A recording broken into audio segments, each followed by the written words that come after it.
Okay, we are recording. Okay. Yeah, if you don't want to be recorded, this is your out now. Yeah, this is the time to exit. Yes, we are recording. So welcome everyone to online cross-political dialogues, bridging the political divide. This is an activity of the Empathy Tent and the Center for Building a Culture of Empathy, which was founded by Edwin Rutsch, who's over here on my left. My name is Luz Wire, and I'm facilitating tonight. Edwin's producing, and we'll be splitting into two groups because we have a bunch of people. So we'll be splitting into two groups. Edwin will be facilitating one group. I'll be facilitating the other. The purpose for people who are watching this recording, the purpose of these dialogues is to help people understand one another, help people understand others who have different views than them. And the purpose of the circles is to listen and to learn from each other, not necessarily try to convince one another or argue with one another, but to listen to each other and learn whatever we can from doing that, and to create more understanding. That's our purpose.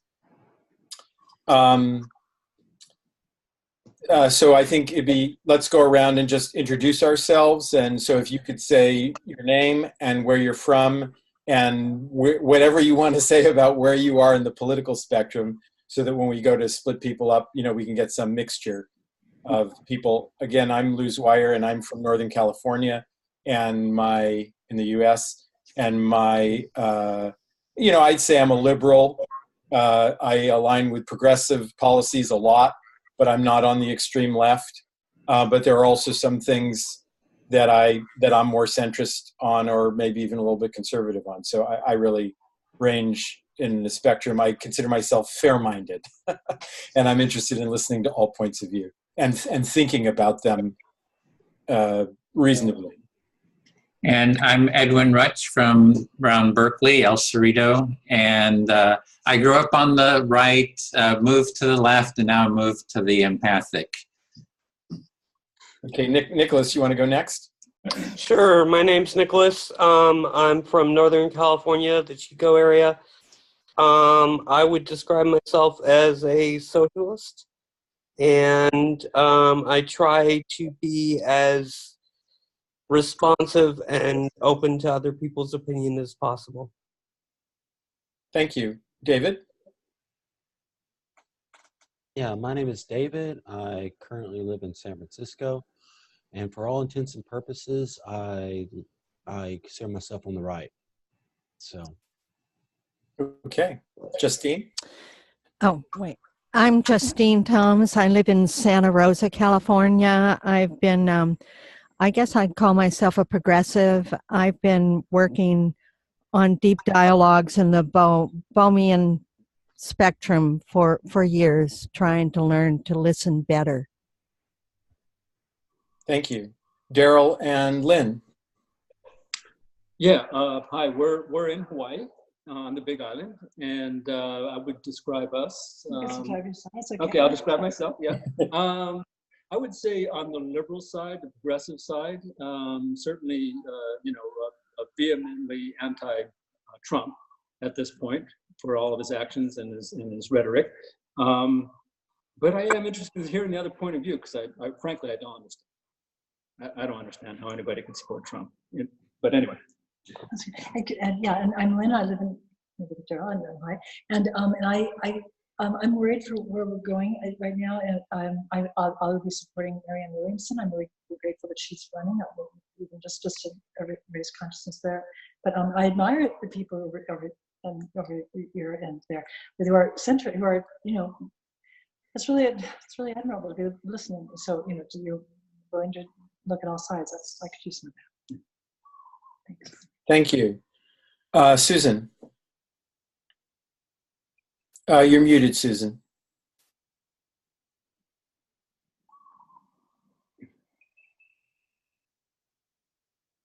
Campbell from Sebastopol, California. I'm on the progressive end of the spectrum with socialist tendencies, leanings. And I also am extremely interested and curious and open to all views. I subscribe to a number of conservative newsletters, which I actually do read. Okay, thank you. Carolina. You're muted, Carolina. Sorry, I'm Carolina. I'm from Poland, Central Eastern Europe. My background is socialist, quite radical left, socialist, anarchist. That's who I am. But it's radical left with Gandhian means, I would say. Okay. Are you here? Do you hear me? Yes. Because everybody is frozen on my screen. Yeah, you were. Okay. Yeah, your audio was not quite synchronized, but yes, we could hear you, or I could hear you. Yes. Okay. Okay. Zach. Good evening. My name is Zach, and I live in Richmond, California. And my political leanings, I used to, very decisively identify as a socialist, and I may still identify as a socialist, but my views have changed a great deal over the last year, particularly like understanding automation and technology trends. And I'm not exactly sure where my ideology fits in terms of niches. I don't see it representative a whole lot right now. So. Okay.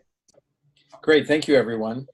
So I just appreciate you all being here and being interested and willing to participate in dialogue. And for anyone who's watching this recording and wondering, is it going to be interesting? Because most people seem to be on the liberal side of the spectrum. There is a lot of disagreement among people on the left too. So, it probably still will be pretty interesting. Before Edwin splits us up into groups, I just want to do a brief description. So can I see a show of hands? How many people have participated in an empathy circle process before? Okay, so not everyone. Okay, so this description makes sense. So we are engaging in a structured dialogue. So this isn't just like a regular conversation. One of the ways, and I've done communication stuff for a long time, and I'm really excited actually about how this just little bit of structure actually helps produce a lot more depth of listening and being heard. And so we ask you to follow this, and I'll just describe it. So the way the process works is someone takes the turn as a speaker, and they have a timed amount of time to speak. Usually we do 3 minutes. We're doing 5 minutes? Okay, so we'll do 5 minutes. So the speaker has 5 minutes to speak, and before they start speaking, they pick someone else in the circle to be their reflector. So everyone in the circle is listening to them, but the reflector's job is to, when the speaker pauses, to reflect back what they have heard the speaker say. And the goal is to reflect back to the speaker's satisfaction. So if the reflector reflects something back and the speaker says, well, no, that's not quite right, let me say it again, or maybe you got this part of it, but you missed this part, and this is really important to me, I want you to get that. So it's fine to do that as a speaker. The other thing you want to do as a speaker is pause periodically so that the person can reflect back, because a person cannot take in more than probably a minute of listening without being able, and hold on to everything you're saying. And it's fine for the reflector to say, can you hold on a second? If it's going on for too long, to say, can you hold on a second? I'd like to reflect back what I've heard so far. And if the reflector doesn't do that, the facilitator may do that, because it's often difficult for people to, stop other people and say, could you please wait? That we give the instruction that you can do that, but people often have difficulty doing that, at least in the beginning, particularly people they don't know. So that's one of the jobs of the facilitator, is to ask the speaker to pause if they're not doing that. At the end of your 5 minutes, you'll get a signal, either an audio signal or a visual signal, depending on how the facilitator decides to do it. when you hear the signal, wrap up what you're saying. You don't have to like stop right that second, but it's a signal to wrap up what you're saying and to get a final reflection if you don't have one, if you haven't gotten one. And then if you're feeling heard to your satisfaction, you say, thank you, I feel heard. And that kind of indicates the end of your turn. Again, if you're not feeling heard, you're certainly welcome to say that, I feel heard enough, or no, I'd like you to get this one last thing. Then when the 5 minutes is up and the speaker's turn is done, then the reflector becomes the speaker, and they select someone else in the circle to be their reflector. And we ask that when you are choosing someone to be the reflector, that you choose someone who hasn't spoken yet, so that the speaking can go around the circle and not just back and forth between two people. And if as a speaker you want to respond to something that someone else said, you can still do that without picking them as the reflector. Someone else can be reflecting, and everyone is hearing what's being said. So, are there any questions about that? Yeah. So the listening just goes around the circle like that, and once everyone's got a chance to speak, it just keeps going until. And generally we go for an hour and 15 minutes, and then we come back into the whole group, and we have a chance to people to reflect on how it went. And it's my experience that it's the multiple rounds of listening that may sound odd to you, that we go around and around, but it's the multiple rounds of listening that actually helps people drop down into something deeper. So I have a question, if yes. I may. Yes. So in the two people, the reflector and the speaker, yes. that you don't wait the full 5 minutes before you reflect back. You reflect within that 5 minutes as you go along. Is that correct? Yes, and what we ask is that the speaker pause after speaking for a little bit, maybe an idea or two, so that the reflector can reflect back. And if the speaker doesn't pause, then it's fine for the reflector to say, when you feel like you can't hold anymore, can you hang on a second and let me reflect back what I've heard so far. And if this reflector doesn't do that, the facilitator will do that to help manage that. Well, I think it's best for people who've done it before to start out. And it's one of those things where if you once you see it once, you kind of got it, basically. So we could do an example now, or we could do it when we get into different rooms to save time. Yeah, go in the rooms. Question. Yes, Susan.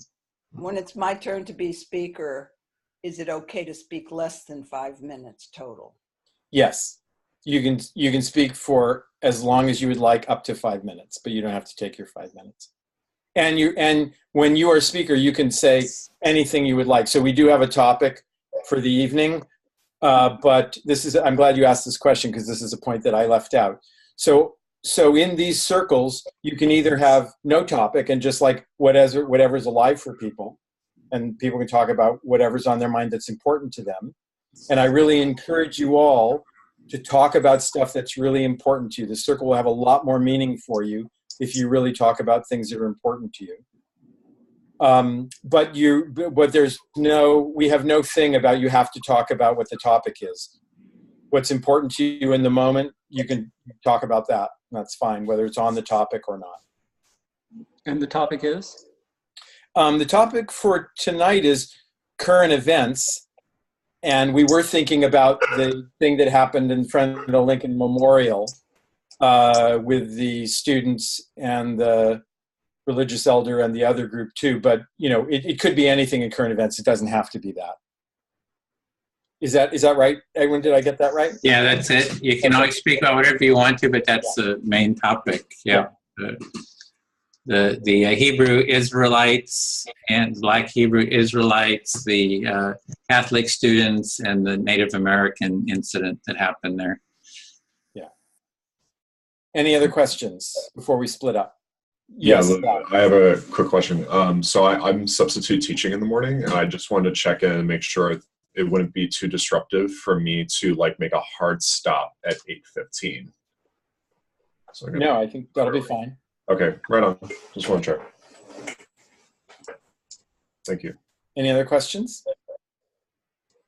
Okay, you ready? All right, then. So just so you know, anyone who hasn't done this before on Zoom, which is the tool that we're using, Edwin will break people up into groups, and you'll get a little message on the screen to go into your group, and then the screen will change, and you'll be in with just your group, and then in that group, eventually we will get a message saying, come back into the main group, and that's when we make a transition back into the main group. Carolina? Since she has, yeah. You're muted, Carolina. Sorry, I have forgotten. Can I also join by my mobile because my connection is very unstable to connect also by phone? Can I do that? Or you prefer I think not you to do can. that? You could try connecting with the mobile now, and then Yes, and if you want, another strategy too is just to connect with audio. So oh yeah, turn off the video. If they're having trouble with their bandwidth, you can just turn your video off, and that may help. We should get started. Okay, that's what I want to do. Okay. Let's get this show on the road. Yep. Yeah. Okay, so you should be dividing into rooms now. Hello. Hey, should be one other person popping in. Oh, there she is. Okay. So I'll be keeping time, and let's just jump right into it.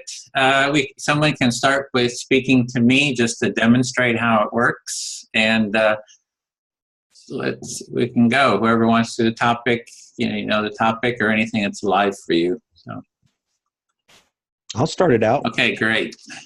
And so I'm speaking to you, Edwin? Yep. Okay. Yeah, I guess the topic is that incident that happened on Saturday, I believe. And it's with, hopefully everyone here has maybe seen the different video involved or whatever. I watched most of the uncut video footage starting from the Black Israelites to the Catholic kids going up to the elder walking up to the Catholic kids. I'll stop there.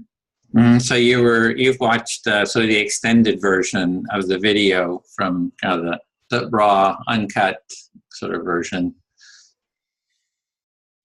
Yeah, and I really don't know what's being spun on TV. I can only assume. I haven't owned a TV, traditional media, since like the 90s. So I'm a little tuned out.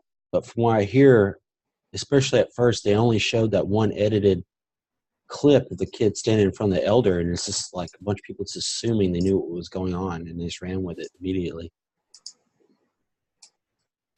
Yeah, sorry, I just had to manage a little bit here. So you're just wondering, like, what's going on? You're not really watching TV. You're just not really understanding what's going on there with all the editing and of that event. And well, I think I do understand it. I didn't say I didn't understand. I just like I haven't had a TV for very long, so I don't know how much they're spending it on TV and what's being what. So it's like since you don't have a TV for a while now, that you don't know how they're spinning it, like what they've been doing with the story on TV. So you don't know that part of it. Yeah. From my perspective and my obvious biases, I mean, the way I see it, especially the left, is upset of a young man with a Trump hat on basically not backing down as someone who's gets up right in their face, and they just don't like that. They don't like that at all.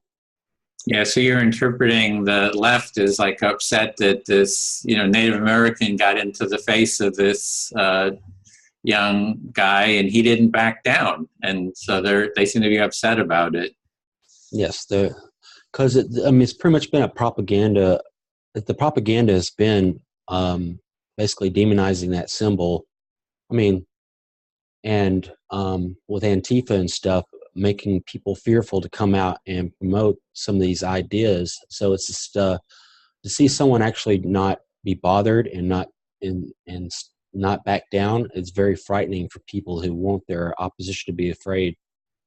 Okay, so you're seeing that the young guy wasn't afraid and really Antifa and so forth want to intimidate people, and when they see that he's not afraid, more than just Antifa, it's like the MSM of all the network left leaning news organizations and stuff. They want to basically shame anyone who's wearing that hat, and and for people to feel paranoid and scared who are wearing that hat. And it goes all the way down to like the more radical groups who actually are the strike forces enforcing that paranoia, that taboo, that forced taboo. Anyway, I'll stop there. Yeah, so it's like CNN. They're all trying to sort of enforce this taboo, and trying to, in kind of concerned. They want the young people. They want people to feel intimidated. Yes, and that's a problem. And it seems like they completely washed over the Black Israelites. At least at first, it's kind of hard to do that now because the video it's out. But they were antagonizing the Catholic students at first, and they're quite a group. I've seen them around, and I've got more to say about them. But so people are kind of ignoring the Black Israelites, like kind of with their antagonism, and they're just kind of ignoring them. And you've had experience seeing them at work. Oh, or just around, around. Yeah, they have signs talking about enslaving white people. I mean, there's video in San Francisco in 2017 or 18. I think it's during the Gay Pride March. These guys talking openly out in public about raping white women just because they're white.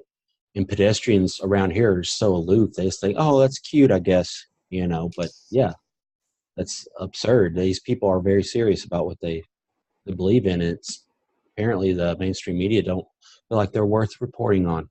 Yeah, so they're quite extreme in their views, saying they want to enslave white people as well as rape women, and the media is kind of giving them a pass, and that's kind of 5 minutes. No, I feel heard. Thank you. Okay. Then I'll speak to, I guess, Susan. Are you familiar with empathic listening? I'll join. Okay, and you're muted.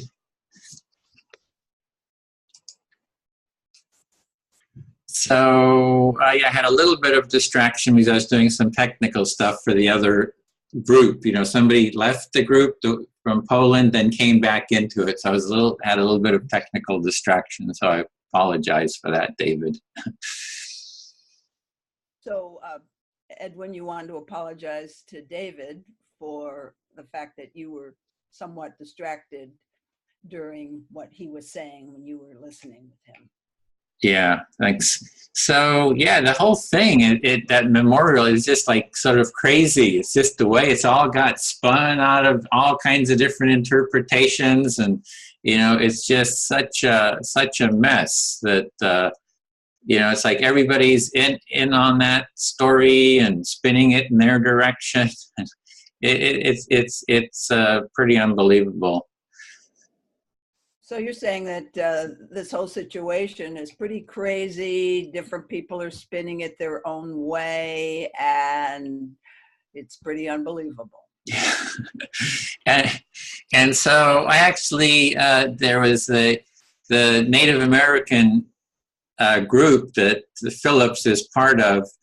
They put out a press release saying that he was willing to talk with the students, and so I actually sent them an email and actually called them and left a message on their machine asking if they would like to do an empathy circle. So I forget who you, Nathan, whatever his last Phillips. name. Said his last name, Phillips. He said he was willing to talk with the Catholic school students, and so you put out a note to them saying you guys want to do an empathy circle. Yeah, and they must have just tons. They got super, CNN, all the top media after them. So I don't think that we'll have a chance to do an empathy circle with them. But one idea is that we do it with Native Americans, Catholics, and maybe that Black Israelite group. And so it wouldn't be necessarily the disputants, the top people, but, have that general group and then bring them into an empathy circle. So that was one way of actually having the sides, kind of do a constructive dialogue. And so I have tried to, get that going. It's a lot of work to pull it together. So I don't know if it'll happen. So you recognize that these guys now are in demand by the press, CNN and the big guys. So you've got an alternate plan that could illuminate the same issues by getting representatives from like the Black Israelites, some kind of Catholics, students who would be sympathetic to the Covington School kids. And so Native Americans, see if you can get those subgroups to dialogue. Yeah, but I just imagine it would be so powerful if the original disputants, were in an empathy circle, went for 2-3 hours, and were actually able to come up with some sense of connection, some sense of understanding, and that it was sort of it'd be a huge event to see something constructive come out of it, because the way it's spun now, the media's got their hand in it, and they're spinning it one way. Even the interviews, people are sort of talking past each other, and the people aren't really connecting. Because they're not talking to each other and hearing each other directly. And so I think it would be immensely powerful if that were to happen. So you're getting excited about the idea of how powerful it could be to have representatives from these three groups talk to each other face to face and really listen to each other, rather than what seems to be going on now in the media, different media outlets spinning it their own way and nothing constructive coming out of it. Exactly. I feel fully heard. Thank you. So it's your turn now. Okay. To select whoever you'd like to. All right. I'm going to select Zach to listen to me. Hi, Zach. All right. So first of all, when I saw this topic, and I didn't realize that you could broaden it out to current events. So once I heard that, now I'm sort of ambivalent. Should I talk about Michael Cohen not being willing to say the truth anymore? Because that certainly has me a lot more than the Catholic students with the Make America Great hats. But I think I'm going to stay on, for this round, I'm going to stay on the way it occurred to me, and I'll kind of give you my chronology, starting with the first Facebook post I saw. So you can try listening to that first. Okay, so it sounds like at the top of the meeting, you heard that our empathy circle includes current events generally, and you felt a bit like, oh, well, there are other events like Michael Cohen that feel, more, engaging or immediately personally relevant to me right now. But that you're still interested in focusing on the Lincoln Memorial event, starting with the first social media post that you saw or engaged with. Yeah, so I looked at Facebook, and first what I saw was the edited version. I would say very unfortunately edited. That's my opinion. And I don't know who edited it that way,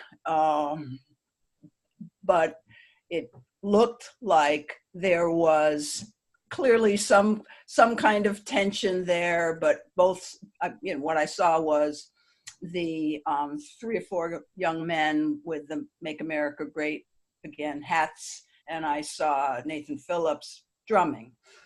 And, they were clearly aware of each other, but I projected into this, just like everybody, we're projecting into it. I projected, okay, there's some tension there, but I don't really know what to make of it. No, so I didn't make a lot of interpretations, but where people took that one clip, I think was extremely unfortunate and shows how we sort of see what we already believe, which, you know, to me, that's, we gotta get a handle on how most of our perceptions are actually projections, at least when we're emotionally involved. And so what I'm hearing is you first saw the shortened, edited version, and that, you know, in seeing the shortened version, you felt like, you know, not only your experience, you felt like a lot of other people projected their thoughts and feelings onto the situation, and then you felt like that was a pretty unfortunate way that the event was presented. Yes, and I didn't project what seemed to be what most people were projecting, at least most people on the liberal end. I didn't project, you know, danger or anything like that, but I did project, you know, there's some tension here. There's tension in the room. So that's what I projected. Right on. So at first, you felt like it was potentially an unsafe situation. That was the feeling that you got from seeing the shortened version. Tension. Oh, tension. Right on. And you also said danger. I didn't say. Oh, you didn't say danger. I didn't say that. I said some people probably projected danger and motives to these people, you know, aggressive motives. I didn't project that. I like, right on. You know, but then, okay, so then more comes to light. And all of a sudden enter the Black Israelites and the understanding that there was something that went before the little clip that I saw with just the young guys and Nathan Phillips. And I am so glad that came out. I think it shows us that the context determines the meaning. And like, hello, because this is one of my big things with the human culture is this whole phenomenon that people just see what they're comfortable with, hear what they want to hear, as long as it confirms their own self-identity. And that brings me pain. And I have judgmental thoughts about it too. And so in seeing the longer version, you felt like you saw a much larger context that included the Black Israelite group and also included Nathan Phillips's actions. And you feel like it's unfortunate how you know, it just as part of like this wider cultural conversation that's occurring as a country, that people are still including a lot of their prejudices into this situation in particular. Well, thank you, Zach. I feel heard. Thank you, Susan. And I guess I'm out, and you're. Yeah, it's Zach's turn. He now selects. Now you're the talker. I can mute myself. Okay, so I'll do Justine. Okay. Or I'll speak to Justine. Hey. So, I didn't hear at all about the Lincoln Memorial event at first. You know, Edwin told me about it first time last night, because I don't watch the news, and I don't really use social media a whole lot, and so I had to deliberately look it up, and I watched the videos myself. So I hear you saying that you normally don't watch the news, and you did not hear about this until Ed said something to you, and then you looked it up. You don't follow social media. Yeah, and I did see the shortened version first, and at first I felt confused, and I also felt like an immediate kind of resentment for the teenage boy who, you know, had the Make America Great Again hat on. Yeah, I did have that like impression that I think a lot of other people had, that felt like, oh, well, this teenager is getting in this Native American's face and being smug and and maybe even condescending or something like that.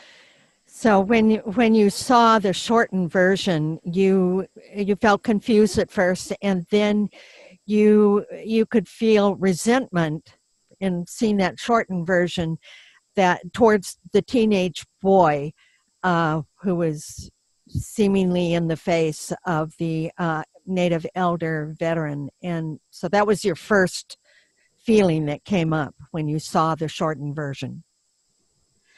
Yeah, and then I didn't feel like I had time to watch the full like 2 hour, uncut version, but I did watch some, longer analyses that showed like more cuts of like, here's like the progression of the events as they happened. And right away, like my feelings and perspective changed. So one of, and this is probably influenced by being interested in empathy circles, my reaction changed to, wow, this is a great example of people literally just not communicating with each other, like directly. So when you did then do some research and you looked not to the full 2 hours, but you did look more deeply into the fuller context of it, you saw your feelings toward it changed. And did I detect that you got some excitement about some sort of, this could be a really wonderful arena where the empathy process could really take place and could use some help? Yeah, I definitely felt that excitement, but before even that feeling, I felt like like a bit of like sadness and befuddlement of like so for example, like in the context of teaching, I was teaching a first grade class all day today, right? And like before doing anything in the classroom, I have to very clearly communicate what it is that we're doing, why we're doing, right? And go step by step through things. And I haven't taught high schoolers yet, but I can imagine in the high school context, it's actually honestly not that different. And even for adults, like, if we all came into this Zoom channel together and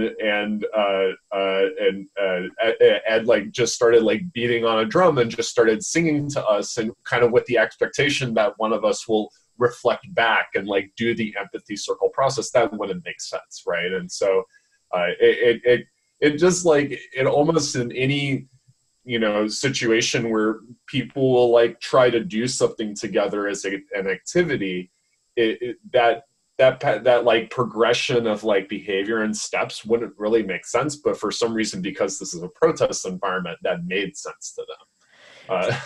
So you were going back and correcting me a bit, saying at first you were befuddled, and then you described how you were just coming off of teaching first graders, and what you do as a teacher of first graders, you're very clear that you need to go step by step with them and tell them exactly what to expect, and here are the steps we're going to go through.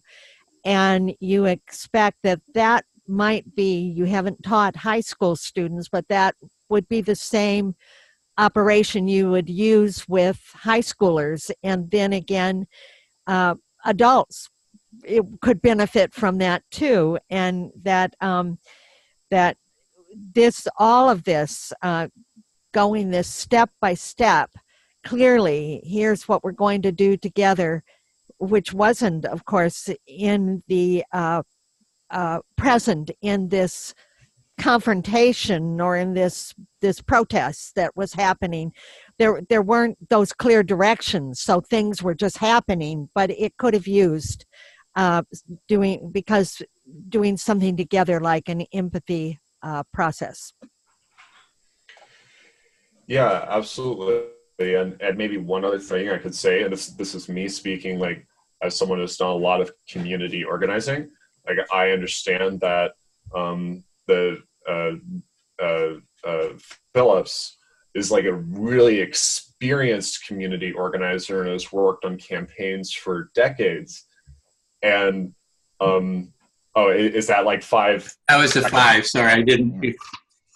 do you want to hold it because you kind of gone over and I had it up. I guess you didn't see that. I didn't. Yeah, you want to that's just quickly? okay. Can you put it in just a very concise, just so you don't feel that hanging? Yeah, just like to put a period on it. I feel like I just expected more of him, as someone who's like so experienced in those kinds of contexts to have, made it more of a direct and clear learning experience, if that's what he intended originally. So. Do you want to just reflect that last piece? Oh, that you expected more when knowing the background of Nathan Phillips as being a community organizer. You expected more from him in watching that he could have done more. He could have been more effective. Yeah, I feel heard. Thank you, Justine. Thank you. Okay, so should I go with Susan? Since You can go with anyone that you want. It's up to you. Okay, I'll go with Susan. I can't see her, but I'm assuming she can hear me. Are you still there, Susan? Oh, there you go. You're still there. Oh, excuse me. I thought that this was Susan from, excuse me. I thought it was Susan from Poland. So I'll go with David. I'm sorry, Okay. Susan. Okay. So we'll just go around. Okay. First of all, I want to say that I didn't have, oh, excuse me. Wait a minute. Wait. Sorry. Anyway, sorry. Anyway, I didn't know what to expect from this process. I didn't know it was going to be so interactive.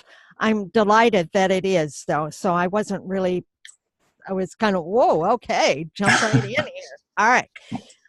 First of all, I want to say about, I saw the shortened version of the clip and then only saw a little bit of the Black Israelite part, and that's pretty much. And I must say it was very painful for me to see the shortened clip. Okay, you started out by saying that you were surprised by how, or wasn't not prepared for how interactive this whole experience was going to be, and that you also then you went on to say that that you did see the shortened version and some of the longer version that included the Black Israelites, and you were not happy with how the shortened version was put out there, I'm guessing? Well, sort of. I felt it really painful to watch the way the media, the way they framed it. This is my main theme, is the way they framed it. They just really came in really tight on just the faces of these two people facing one another, and how painful that was, especially on the part of the Catholic student, that he was standing there. And I had some projections on him about how hard it must have been for him to stand there in the blowback that he was getting from this elder. So you said that it disturbed you to see just how precise the media was about focusing on that one clip or screenshot or whatever, and that you projected yourself onto it and thinking that how stressful it must have been on that Catholic kid and the blowback he received after the controversy.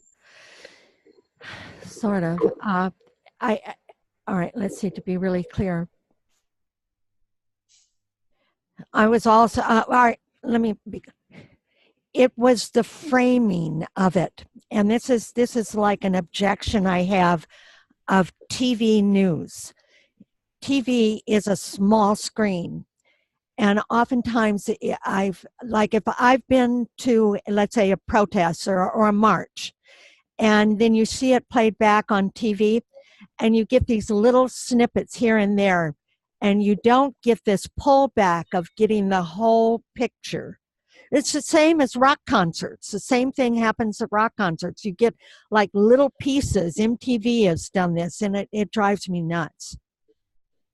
Okay, so you don't like the way that media I guess, the medium of media, showing an event or whatever, all you see is a little screen, and it takes away from what it probably is like to actually be there with everything going on with the periphery. Right. Yes, and it kind of shines a keg light on some little piece that's very sensational, a sensational visual, such as here's a young man in a mega hat, and those of us who are progressives have our project. At least I have my projection on someone with a mega hat. I make all sorts of assumptions, and then there's this elder Native American man. And so there's this keg light shown on them, and it's very sensational. So I found it, well, I'll stop there. I won't stop there, but say something, what I just said. Yeah, you were just reiterating about how they focus the light in on that one moment, that one frame, so to speak. And I'm going to throw in some assumptions of what you meant. And I think you think they did that on purpose because you said like your crowd, liberal crowd, so to speak, for lack of a better word, already have certain things attached to that MAGA hat. And that in juxtaposition with a Native American elder can just make it look like he's smirking at him, I guess, or whatever you want to put into that one frame, whatever story comes from that one frame. Well, what the point I'm trying to make is that the media, to realize, I really always clock in, the media is going for the sensational image, and it doesn't really care about the content, because that's what they're always going for. It's a visual medium, and they go for it over and over, and they just pound us with these sensational things, and then we make judgments quickly without knowing the full story. Yeah. Okay. You said that the media is really taking a really. Your audio's really soft. Is that your microphone? You saying the media is really using the visual medium to their advantage 100%, and like basically focusing on what they want to focus and manipulate people how they want to manipulate them. That was the 5 minutes, but thanks. No. Thanks. I pretty much you got it. Yeah. Thank you. And we'll come around again so you can give Okay. another. Great. Thanks. Be fully heard. Okay, so I guess it's my turn. Mm-hmm. I guess we'll go with the designated rotation. I'll talk to you, Edwin. No. You are part of this, right? Yes. Okay. Where do I begin with this? First of all, I just wanted to say there's absolutely nothing about this situation that comes to surprise for me. Especially so you're not surprised about this situation because I'm just not surprised. Especially, I've mentioned this in the past, but a recent book that I read, Rules for Radicals by Saul Alinsky. I read this just because I like to understand the other side, and this is basically the playbook for the radicals. That this is all part of the playbook of the counter establishment, so to speak, which has kind of become the mainstream, weird enough. So you've read the book, Saul Alinsky's book on demonstrations, radicals, Handbook for Radicals, I guess, and you see this as part of the playbook. What is happening in the media is sort of a part of the playbook for the radicals left. And after reading that, what little faith I had of people was pretty much evaporated at that point, or at least a large percentage of them. And I think people believe what they want to believe, and they only need a nudge in the direction they already want to go anyway to go there. and there's people, talking heads, and the people who control the talking heads that realize that element of human nature. So they make it really easy for people go in the direction they want to go if they've already kind of leaned that direction to begin with. So people want to sort of believe what they believe, and then so the people in power just can kind of give them a nudge to kind of support them in believing what they want to believe. Or Yes, I'd like to bring attention to like a lot of the some of the white nationalist, white supremacist rallies that went on in 2017, 2018, and how the media put a huge spotlight on them, even though they were a very small percentage of people in the population, and they conflated that with the entire new right, as that's what these people are. And yeah, the media totally did that. I've become victim of some of this stuff, so it doesn't surprise me at all. This is what they're doing. It's psychological warfare. So you've had personal experience with this, seeing how the media portrayed the demonstrations on the right, and that it was more like warfare, psychological warfare, than, and you were sort of the recipient of it. So I'm at the point now where I'm beyond trying to reason with a lot of people. I think a lot of the left are either actively malevolent, or they're kind of asleep and they don't realize to what degree things are being manipulated are. And I would like to put a spotlight on these Black Israelites and conflate them with the entire left and make them their poster childs, just like they did us. And I think only fighting fire with fire will they realize how toxic their tactics are.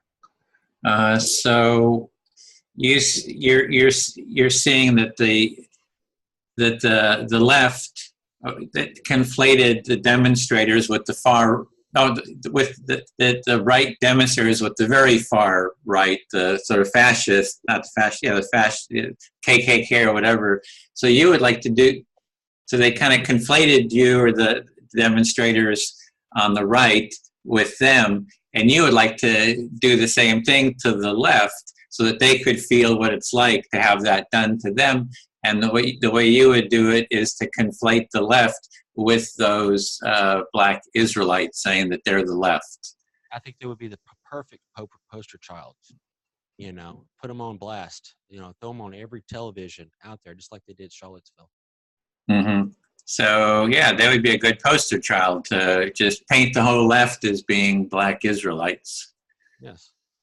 And I'm being honest about it up front. I mean, people who've done that against me are more shadowy, and they obviously don't show their intent. But I actually think most people are so dumb that I can just outright admit the intention here, and people not realize what's going on until it happens.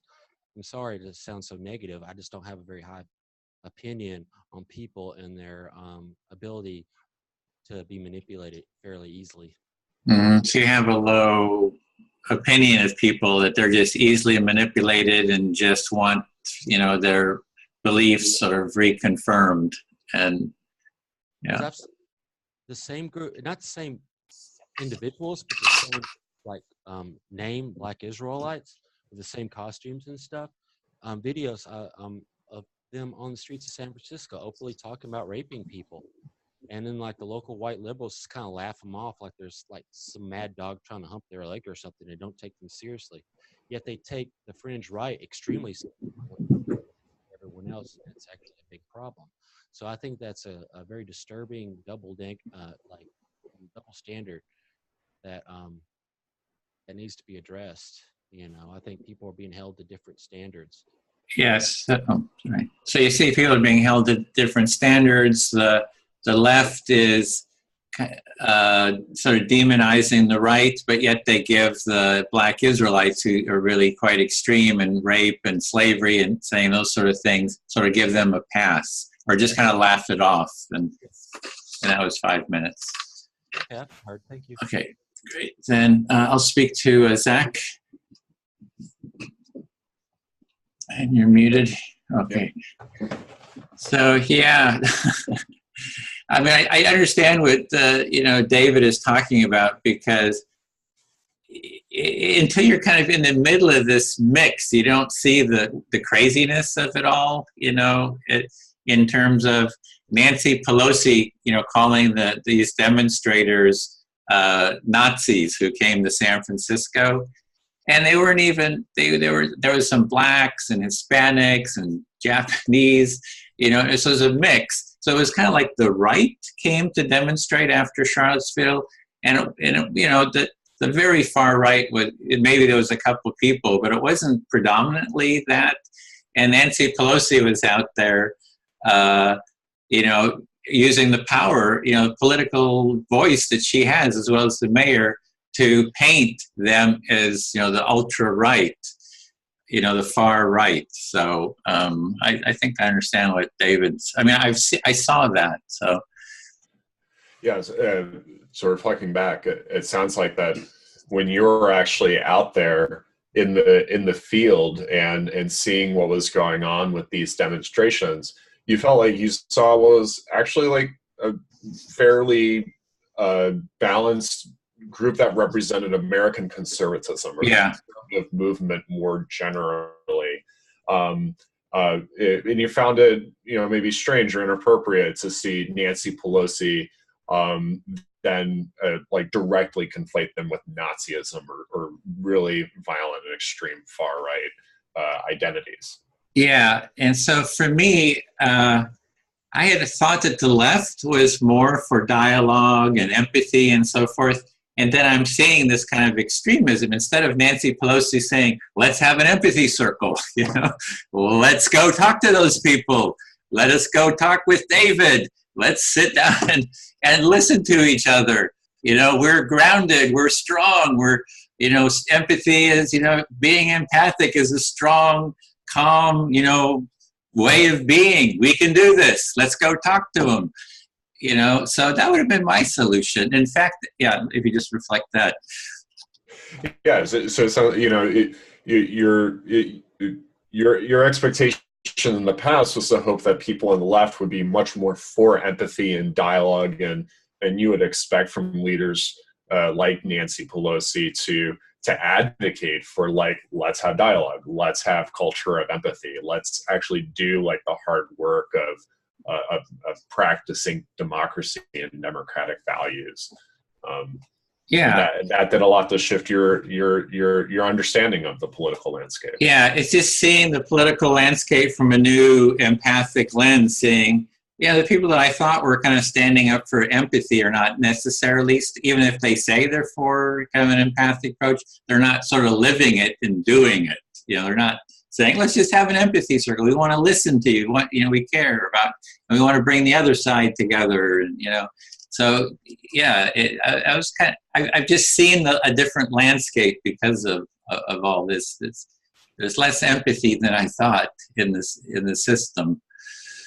Yeah, and so as your lens and view of the political landscape continued to shift, you just noticed more of that, like the rhetoric of empathy didn't meet the reality. Yeah. Especially our political figures were interacting with that political landscape. Because that was the first thing I did after Charlottesville and that group was coming to San Francisco. I contacted, you know, the leaders and I said, hey, would you like to do an empathy circle with the counter demonstrators? And it was Joey Gibson, and he just right away he was totally accessible. He said, "Sure, I'll do it." And then, he was like that fast. He said, "Sure, I'll do it." And then when I reached out to the organizers on the left, and it was about 3 or 4 counter demonstrations in San Francisco, it took me 2 days to get somebody that would respond and finally was willing to do an empathy circle with this person. And, finally somebody did it, and, we had a little bit of a half an hour empathy circle, but it was a start, So it's just like, it seems like that's what we should be doing, not this other stuff, Yeah, and so like, it seems like the weirdness and your suspicions of this kind of cognitive dissonance in the left, it continued building as you actually asked people on the right and asked people on the left to participate in empathic dialogue. And here, protest organizers on the right are like right on it, and they're like, yeah, we'll participate. And but it took you more work and more time to actually get participation from leaders on the organizers on the left. protest. Right? It was like protest. pulling, it was pulling teeth to do it. So I feel heard. Yeah. Right on. Thanks. That was my time. Susan, would you mind listening? Cool. It's funny. It's like I was busy like listening to everybody. I just like didn't really formulate much to say.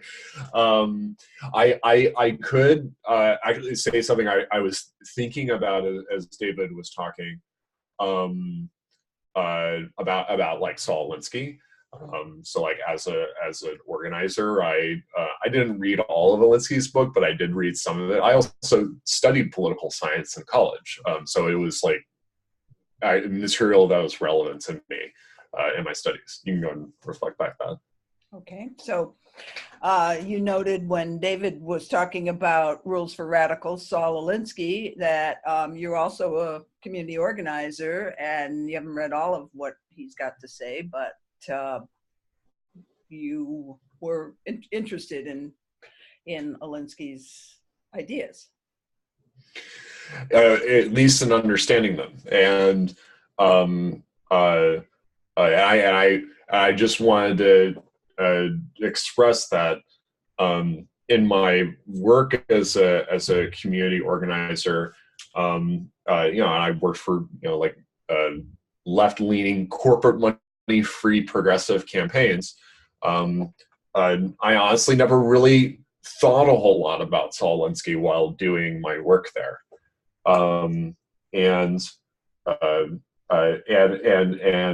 If anything, when I really try to like recall his theories and his like worldview, I see him more as like a 20th century Machiavelli than much else, and it's kind of difficult to really directly like piece or build upon his methodology, and it's almost like he was more relevant to a different era where people were much more cool. Oh yeah, I'll let you reflect that back. Okay, so even though you've been an organizer for left-leaning corporate groups and other groups, you haven't really seen Saul Alinsky's ideas as something that applicable to the world that you've been. You didn't even think about his ideas, is what I think I heard you say. You know about him, but you didn't even think about applying his ideas, and you see his ideas as applicable to a different world than where we are now, something like that. I didn't let you finish. No, thank you for stopping me. The only thing I would change is I was working for campaigns that did not accept corporate campaign contributions. Oh, that part I get. Yeah,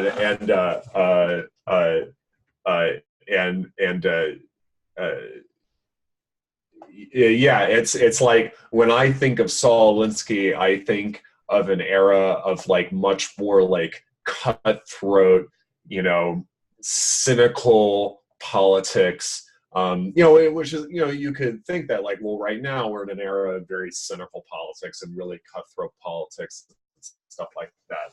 But to a certain degree, I disagree, because I think people are actually, in reality, very hungry for people who tell the truth, who are real about at least what they think and feel, even if they're not necessarily totally right about what's happening, but that like honesty is really important.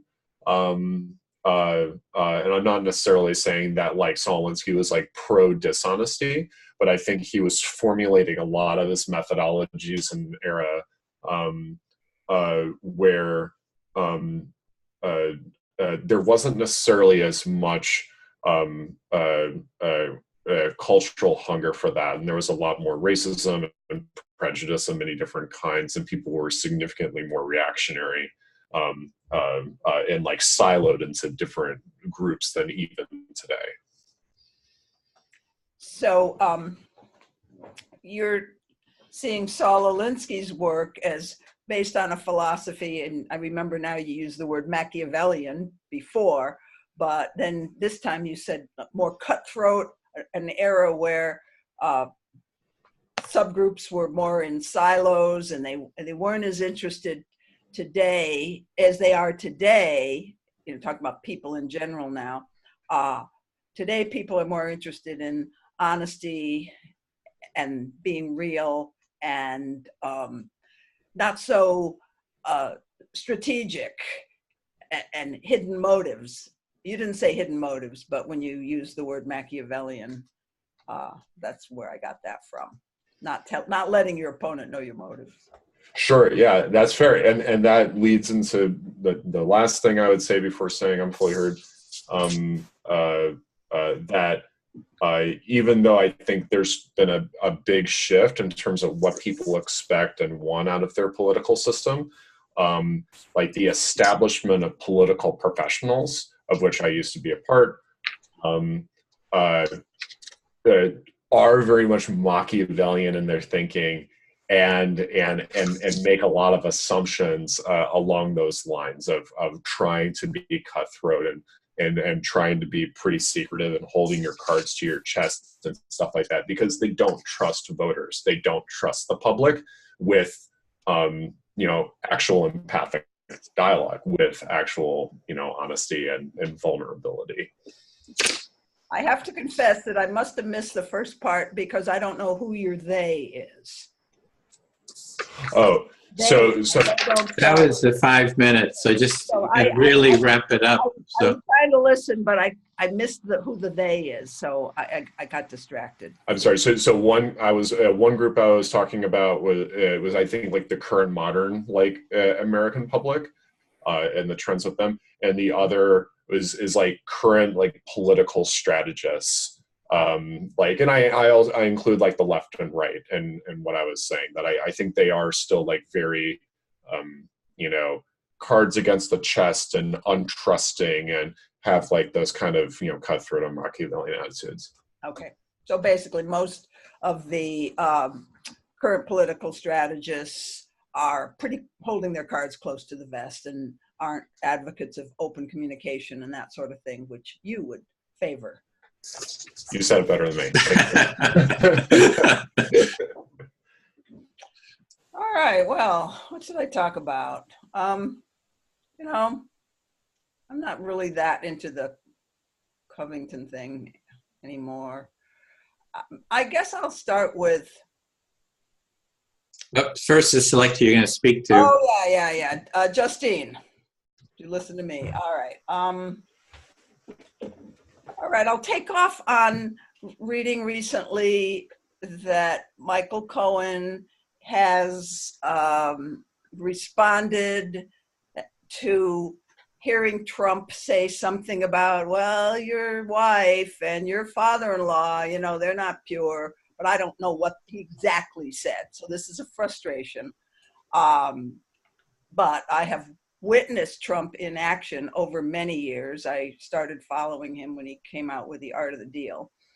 And I have taught negotiation at the graduate school level, so I'm very interested in the whole negotiation thing.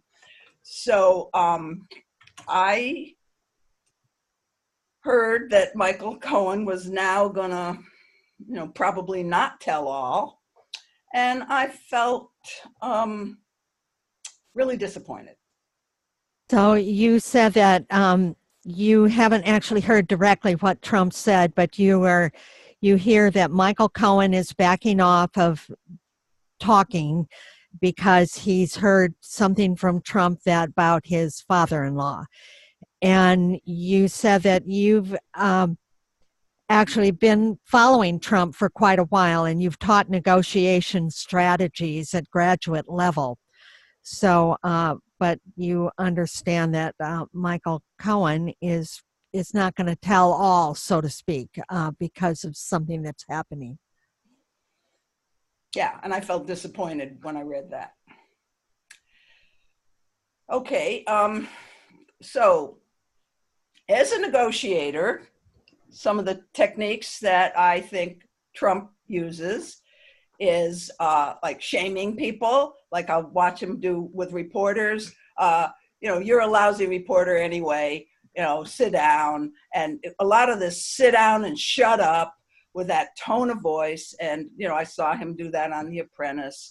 And I know that there are negotiators who, it's like what I want to say is the person who's willing to stoop the lowest can kind of win sometimes. That's my opinion when I see some of the tactics. Definitely not a win-win negotiator. And I don't blame him, but I don't think that's what this country needs for a leader. I think leadership is wait. Hold it just a second. Let me just repeat some of that. As a negotiator, you've been following Trump for a while, and you notice his strategy is to shame people, the sit down, shut up sort of strategy, using a certain tone of voice. And those who use that might be successful, but it's not a win-win sort of success. It's a top-heavy sort of success. Yeah, and I have a worldview that a system where anybody's dominating and shutting down the other, it's going to backfire sooner or later. Now, I don't know if it's really going to backfire on Trump or not, but if you don't, as a leader of a country, my ideal leader, which I think we've only seen a few of these, have the good of the whole in mind. A leader needs to be a person who gets people talking, like empathy circles, not a person who foments hatred and divisiveness. So and that bothers me a lot. So it bothers you a lot that your worldview is that that kind of system of shaming and power over will backfire at some time, although you don't know when or if it's going to backfire on Trump. But your worldview as a leader needs to be a leader of everyone, and one that really foments a kind of deep conversation rather than fomenting hatred and fear. Yeah, and of course that kind of complex thinking, that ability to hold two points of view inside your mind, you know, that's not a skill that most people have. So then I go, well, how could I expect that of Donald Trump or anybody else? That's a fairly highly evolved person who can see things from more than one perspective. So you're saying that value of mine. that kind of leadership is someone who has the ability to hold complex thinking and hold 2 points of view at the same time. It's a highly developed sort of skill. Yeah, but I'd like to see us have some role models for that somewhere in our Congress or in our leadership. Anyway. All right, you'd like to see more role models of that besides Edwin that are holding office at this time. Yeah. Yes. Thanks. I feel heard. Thanks. Okay. Thank you. So Edwin, can you be my partner? Yep. Here, I'm listening. Okay. First of all, I want to say that I was really moved by and my vision opened a bit when David was speaking, and when David really gave the image of, okay, if the politically left, said the white supremacists, and if we put up the poster group for the right as all white supremacists, then why can't the right put up the black Israelites as the left? And I really heard you, David. I want to say I heard that. Yeah, that made sense. That I got that image. So the image that David was painting, if the left is going to paint the right with sort of being Nazis, kind of very extremist, And then, well, the right should do the same thing to the left and paint all the left as being Hebrew Israelites, kind of at that extreme. And that you really kind of got that juxtaposition, or that what he was saying there. Yes, except I would correct one thing. I don't think that the word should be in there. I don't think it should be this way, or the right or the left, or either one should be doing this, but it just was a valid point. Okay, so his argument was valid, not the one should do this, but just his point, though you can see a validity to his point. Yes, exactly. And so that just also takes me to the idea of going to how we have conversations. That's a big concern of mine, is where do we go to go deep enough with each other that we find that common ground of what our shared values are, because I believe on the deepest human level that human beings do share some commonalities. So you're like just kind of thinking about, where do we have these conversations where people can go deep to really see their common humanity, because you see that we do have that common humanity, and just kind of wondering, like, how do we have those conversations? Yes, and I can see this process is a very good start in that, and that for me, when I try and talk to people, I do try and go to that place, and with curiosity, with deep curiosity as to what their thinking is, and if I'm and to really be sincere in that curiosity, so that I can understand. And through that, I've noticed that people start to really open up and relax their borders and their boundaries and their silos, and then we start really able to talk. So from your own experience, that when you listen to people and talk to them, you really try to really come with an intense curiosity to really hear who they are and who they are, and kind of go deeper and try to find that common humanity with them. And you're kind of like wondering, how do we do more of this? And you see that empathy circles is like one way to kind of start doing that. And to add to that is that whenever I've been able to do that, especially with someone who is a very different political strata, coming from a very different political place than I am, and I'm successful in their really telling me where they're coming from and why they're doing that, I find that I'm changed.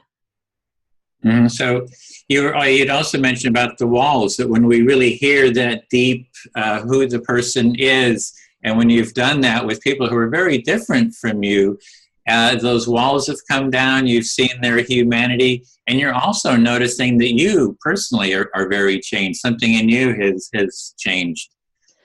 Yeah, and I can't say it's like my full political view has changed, but I do feel a widening of my perspective. It's not like you're totally changing your whole political view, but it is broadening and widening. And for me personally, I find that the most exciting adventure in my life. So to actually do this is exciting, and it's an adventure, and the most exciting adventure in your life. Yeah. So I'm just looking more or less I find it more and more difficult to when we talk about the news, whatever the news is these days, to go and find to know. It's really important. Here's what I think I say. It's really important to know the bias of who's reporting the news to me. I have this whole diagram of all the different news places and what group is on far right, what group is on far left, what's a little more neutral. And sometimes I pull out that diagram to say, okay, I'm listening to this, but what is their real underneath viewpoint. And I find that really helpful. So something you found very helpful is to have sort of a map of the different news organizations, understand where they're coming from, and be able to see where they're coming from and what is their bias. And it's just helpful to have that. And that was the 5 minutes too. So. Okay, thank you. I feel heard. Thank you, Edwin. Okay. There was something, Zach, about a hard stop. I don't want to, because we go actually until 9 o'clock. So I can't remember what, I don't want to. I think we got him hooked. Do we got you hooked? Oh, good. Okay, well, thank you. Yeah, okay. Thank you for reminding me. I did not actually set an alarm for myself. I should go. I need to actually like fall asleep by like 9:30, and that's not going to happen unless I turn off the computer. Do you want one last round before you go? Where I speak to you and you speak, and then you get to drift off to sleep. How about I'll listen. I'll listen to you. You got to be able to speak too, otherwise we're going to mess the turn. Okay. Yeah. Okay. I'm trying to keep you. No, thank you. I'll just say goodnight. But you can say just good. Speak to somebody and say goodnight. So yeah. So I'll just speak to you then. Yeah. Oh, this is great. I'm really loving this, and I'm always so glad when David comes to these because he brings the right-wing perspective, and it's like the liberals are all, "Oh, this is great! I'm learning something new." So we're all very grateful for David coming to this. Even though he's like really pissed off with the liberals, we're very grateful in this group that he comes. And so you're expressing your gratitude to David that he comes to the empathy circles, and that's really enriching for everyone, and yeah, that's how you experience his participation. Yeah, and I had went to a right-wing rally in Sacramento too with the empathy tent. It was a right-wing rally, and they were kind of fine with the empathy tent being there. And David came to the tent. And he was like really good at explaining it to other conservatives how to do the empathic listening. So I think he would make a great, kind of a teacher, explainer to other conservatives of just how the process and stuff works. Because it was very matter of fact and subtly enthusiastic about it. Yeah, and so based on like your experiences with his participation, like going through the empathy tent project, do you feel like he'll bring a lot of value in continuing to like host empathy circles and dialogues? Yeah, so it's my gratitude, I guess, as I'm trying to express just my gratitude that he's here. Yeah, and so you're really taking time to share your gratitude for David and what he's bringing here to this community. Yeah, and I'm really glad that you and I connected because we talked, and it's kind of stimulated this idea of going to Sacramento with the Day of Empathy, that group, and right away we start kicking back ideas and stuff. So I was really enjoying that too. So I hope we can kind of make that come, make something out of that. And just for everyone else, it's Van Jones and the mayor of Mill Valley, they have an organization called Cut 50, where they're trying to reduce the incarceration rate in the United States. And they have a whole organization to work on that. And they've taken the word Day of Empathy, and they go around the country to different capitals, state capitals, and they do events with the legislatures, and we want to see if we can connect with them and take the empathy tent to Sacramento and do empathy circles with legislators. And so I'm hearing your appreciation for us meeting and talking, and you felt like that we had a good working rapport in terms of talking about different ideas, and especially around doing an event in Sacramento, and potentially with this Cut 50 group that's doing an event in Sacramento in March. I'm sorry, I'm starting to trail off there. Yeah, that's it. Yeah. And it was the last piece was that it was our dialogue that kind of stimulated me to go check on that site again. I wouldn't have done it without our discussion. And then to see that March 5th, they've got that day of empathy. So that was like, oh, great. I wouldn't have thought of it if we hadn't had that conversation. You brought up those different points.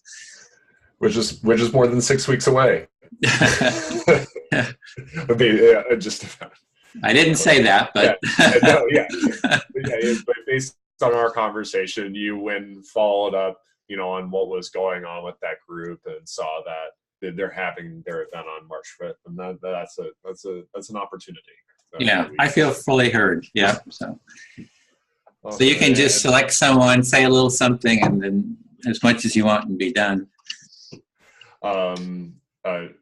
Justine, would you mind listening to me again? Yes, be glad to. So yeah, in saying goodnight, I want to also echo what Edwin said about David and appreciating like his participation and what he's bringing here and feeling like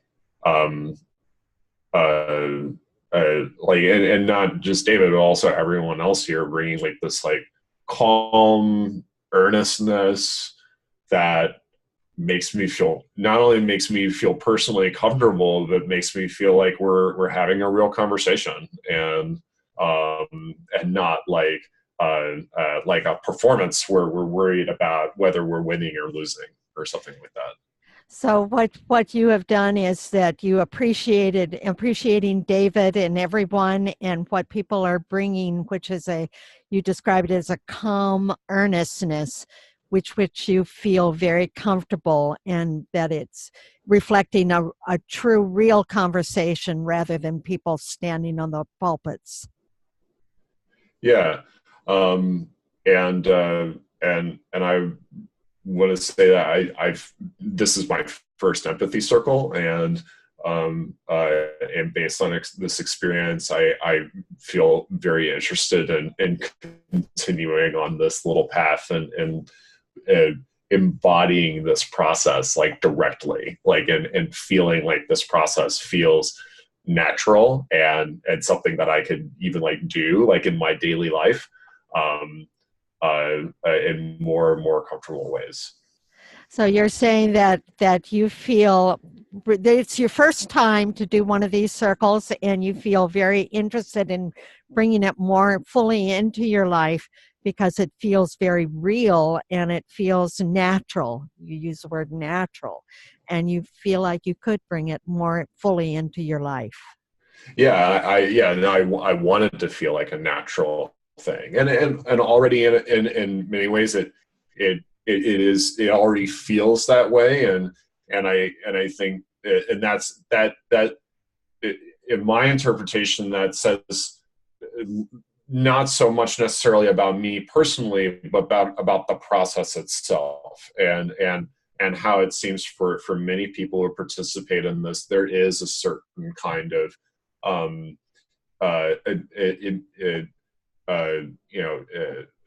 immediate might not be the word, but there's a connection that can happen right as soon as you start using the process. So you're saying that it already feels natural, and it's not so much about you personally, but it just says good things about the process itself, because there's a connection is immediately available through using this process. Absolutely, and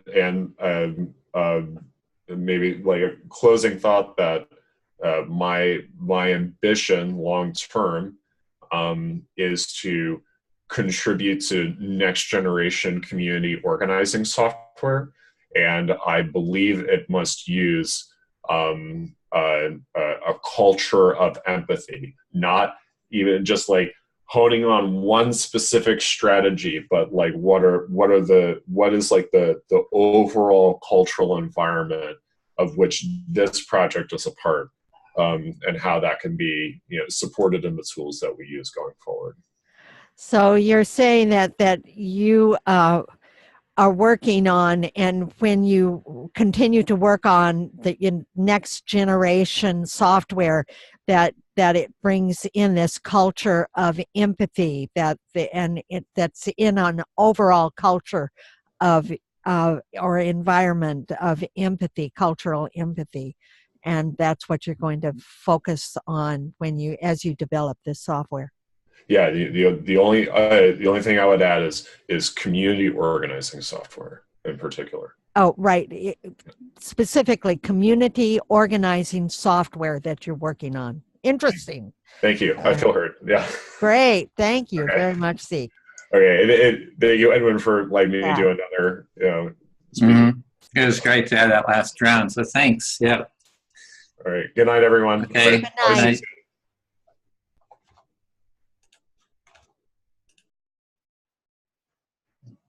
I'll be right back. My throat's kind of scratchy. I'm getting a lozenge. Okay.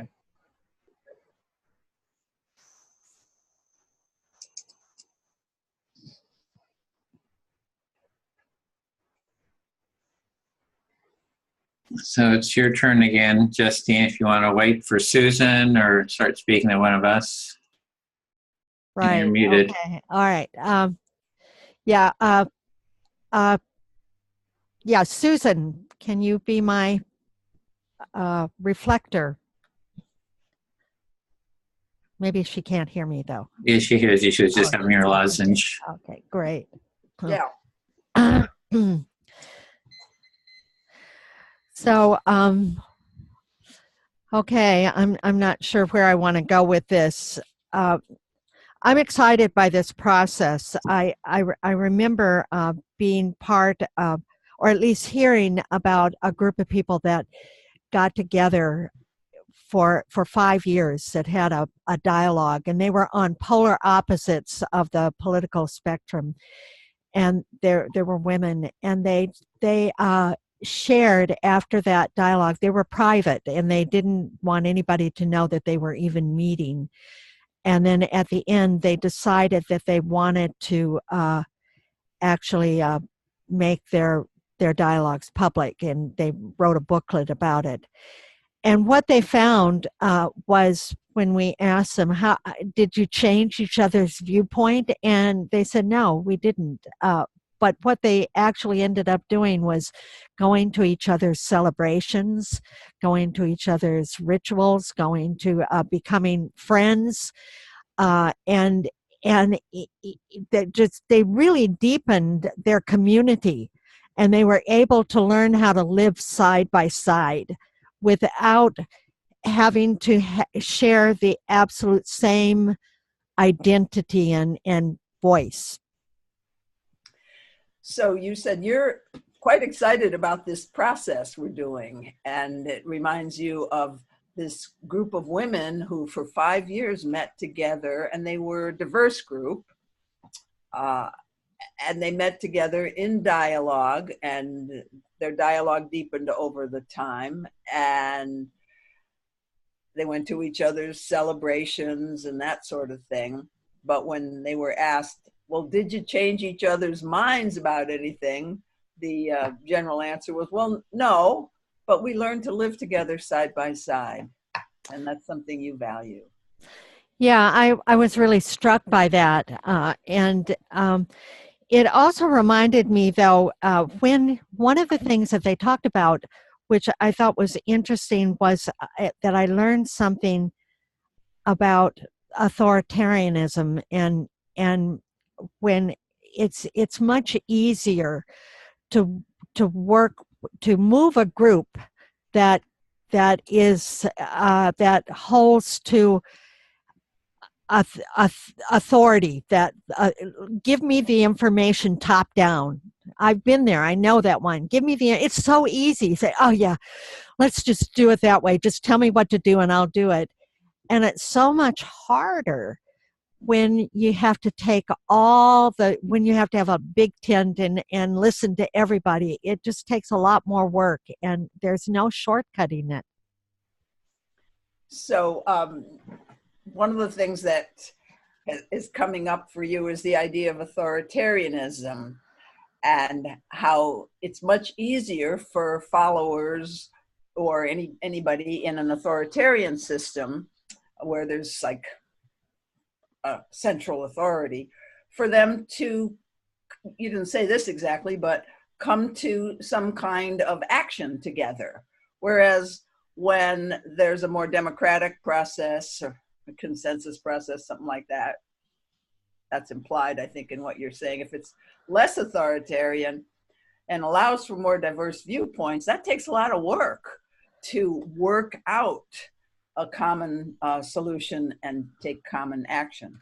Right. It's exactly. Yeah, that's well said. And it's messy. It takes time. And in our culture, we're just like, let's get it now. Let's get it now. We want immediate satisfaction. All the advertisements are about that. Everything. We're just bombarded with these images of immediacy, and the idea to take time to have like these kinds of conversations is an enormous ask for our culture these days.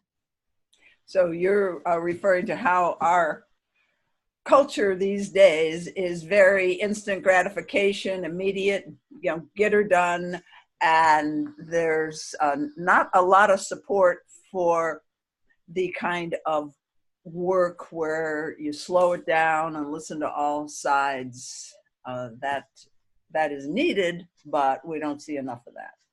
You can really remember how when we first were sitting down with indigenous people and how I could feel my own impatience. Oh, come on, get to the point, you know. But I've just learned, hey, that's another way of being that we really, I feel there's some benefit in that culturally many of us can learn from, myself included. So you're reflecting on some of your own early experiences with indigenous people, and you're sitting there going, get to the point. Oh, come on. So noticing that impatience in you, and you're saying we can really learn a lot from immersing ourselves in a culture where there's, or at least being with people who are from a different culture where things are slower, and right. We have to develop a different way of listening. Thank you, Susan. I feel heard. So what's our topic now? Is it? It's whatever you want.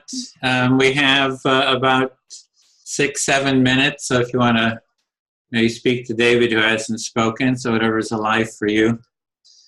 So it's not necessarily about the process of the empathy circle, because that seems to be where the whole group was heading. It goes wherever you want. Wherever I want. Well, okay. David, I want to talk to you, and will you be my reflector?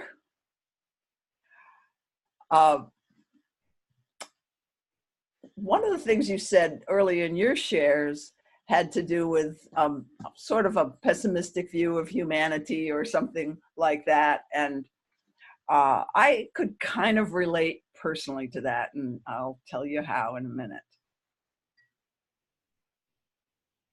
You're not muted. I mean, you're muted. We're not hearing you. Maybe your microphone. Maybe it's just your mic. Testing 1 2. Yeah, there you go. Okay. You said you were listening to my share earlier, and you noticed that it had a sort of a pessimistic view of mankind or humanity to it, and you can relate to some of that. And you said you would elaborate further. So that wasn't an assessment I made of you. So I want to clarify that. You actually said something about that. I was sort of loosely quoting you. Mm-hmm. Okay. I actually said something about have a pessimistic element of humanity. Perhaps, or cynicism or something, but I could relate to that. So I'll keep going. What I think about where humanity is at right now, I do have a lot of compassion. You know, the basic place I come from is forgive us for we know not what we do. And here, but it's not cynical, but it's like I don't really expect as much of humanity as maybe a lot of people. Okay, you said that you come from a place of compassion, and you used the phrase "forgive them, for they do not know what they do." And it's not so much pessimistic, but it might not be a very high standard as some others have on other people's behavior and ways. So what I mean by all that is there's a kind of a voice in the circles that I travel in that we made bad decisions in the past, for example, about the sustainability, having unsustainable systems like pollution, things that result in pollution and the degradation of the environment. Okay, we made a lot of, let's say, bad decisions. And I'll say one more thing before I let you reflect. And my attitude is, well, the world is so damn complex, and the human brain is not evolved enough to handle that much complexity. Okay, you said that in the past that we might not made the best decisions as far as like setting up systems of sustainability and stuff, and that you kind of went. You said that you mentioned how the world is so complex now that our brains as humans hasn't evolved to handle that complexity of today's society. That's pretty much what I said there. There was one part where I was just saying that many of my colleagues are very critical of the decisions humans have made because they have resulted in environmental degradation. But I myself am a little more charitable, like, what do you expect? We're only like at the teenage stage of evolution or something. I mean, I don't know what stage we're at, but we're certainly not at the stage of evolution where we can look and see the consequences of things. Okay, so it's just too much for what we're able to do. You said that you were talking about the general voice of the circles that you run in is more critical of the decisions we as a race have, or as a species, should I say, have made in the past, and that you're a little bit more lenient because you think that we're only human, essentially. Mm-hmm. What more could you expect at this stage of evolution? Yeah, so that was a 5. So okay, we're good. kind of running out of time. I feel hurt. I know David's chomping at the bit, so you only got like 2 minutes, kind of a 2-minute round to keep us on track. I got skipped a couple times. It's a little annoying, but whatever. Okay, so what I'm hearing is you got skipped a couple times and you feel annoyed by it. Yeah. So whatever. All right. So I'll talk to you, Edwin. Yeah. I like to say that if you want to break things down to like the lowest common denominator as far as like differences between the left and the right, one thing I've noticed, I think a lot of people on the right don't think that people are inherently good. And I think the people on the left have this idea that people are inherently good. So a difference between the left and right is the right don't necessarily think people are inherently good and the left does. So that's like a sort of a cultural difference between the two sides. Yes. And I brought this up before, but I question I question altruism, period. You know, I think part of being a decent person is realizing how selfish you are. So to be a decent person is to realize your own selfishness, and that's part of a sign of being a decent person. Adequate person is just realize your limitations in a sense. And then I question what altruism. I question altruism in general. Mm-hmm. So kind of like the whole notion of altruism, you have some questions about that. I think there's a lot of fake altruism out there, and it's allowed for a lot of wolves to exist in sheep's clothing. And for me, at this being a 39-year-old man, I just assume everyone's a wolf. So, you know, it doesn't mean you can't be a decent person, but like, I don't think anyone does anything selflessly. Mm-hmm. So you think that nobody does anything selflessly, and this whole notion of altruism is kind of like used kind of nefariously, sometimes, or can be, and that you can still think people are self-centered or selfish, but you can still be a decent person even within that worldview. And you got one more statement, and we're going to have to go back to the main group. Yeah, it might sound negative that I wanted to use shady tactics and painting the left as like these black Israelites as their poster child, but I do not think that they will truly, quote unquote, empathize the situation me and a lot of others have been put in until they've been put in that situation themselves. So the left is really not going to understand your situation until they experience it themselves. Now I'm going to hit the close all rooms, and there should be a little button coming up, so we'll head on back.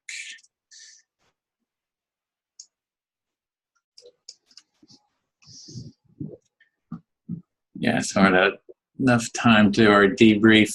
There we go. People are popping in. Oh, and I'm going to stop the recording.